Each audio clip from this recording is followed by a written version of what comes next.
Delhi NCR में 10 साल पुराने डीजल और 15 साल पुराने पेट्रोल वाहनों के मालिकों को सुप्रीम कोर्ट ने बड़ी राहत दी है। सुप्रीम कोर्ट ने अगली सुनवाई तक अधिकारियों को ऐसे वाहन मालिकों पर कोई भी दंडात्मक कार्रवाई नहीं करने का आदेश दिया है। दिल्ली के पर्यावरण मंत्री ने सुप्रीम कोर्ट के आदेश का स्वागत किया है और इस आदेश के लिए आभार जताया है। उन्होंने कहा कि यह प्रभावित लोगों के लिए बड़ी राहत है।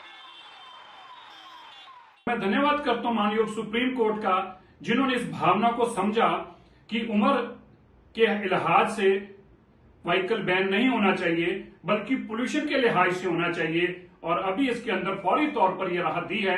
मुझे उम्मीद है आने वाले दिनों में हम अपना केस जस्टिफाई कर पाएंगे और दिल्ली को जहां पोल्यूशन से राहत देंगे, वहीं उनकी 10 साल और 15 साल की गाड़ियां जो उनको बहुत प्यारी थी, उसको भी बचाने में हम राहत दिलाने में कामयाब होंगे।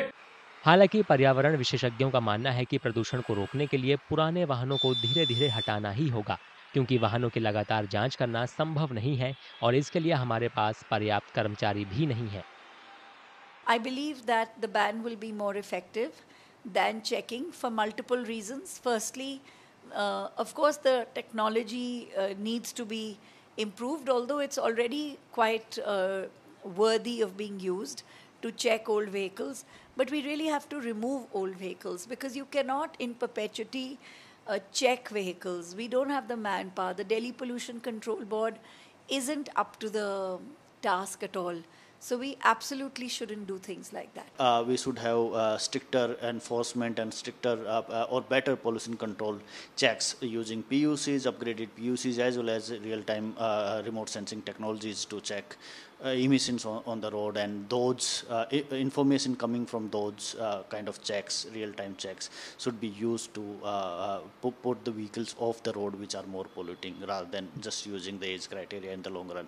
But for now, it can work because India shifted from BS3 and BS4 to BS6 in 2020. That means most of these vehicles which are asked to be off the road are older or high polluting vehicles. विशेषज्ञों का कहना है कि सरकार को पुराने वाहनों को बदलने के लिए कुछ मोटिवेटेड प्रोग्राम भी चलाने होंगे, ताकि लोग खुद ही प्रदूषण को रोकने के प्रति जागरूक हों।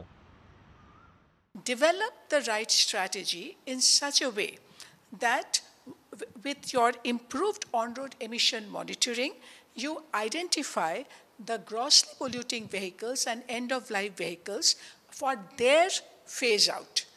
And at the same time, come up with a incentive and a disincentive program so that you can also encourage voluntary replacement of old vehicles with clean and zero emission electric vehicles.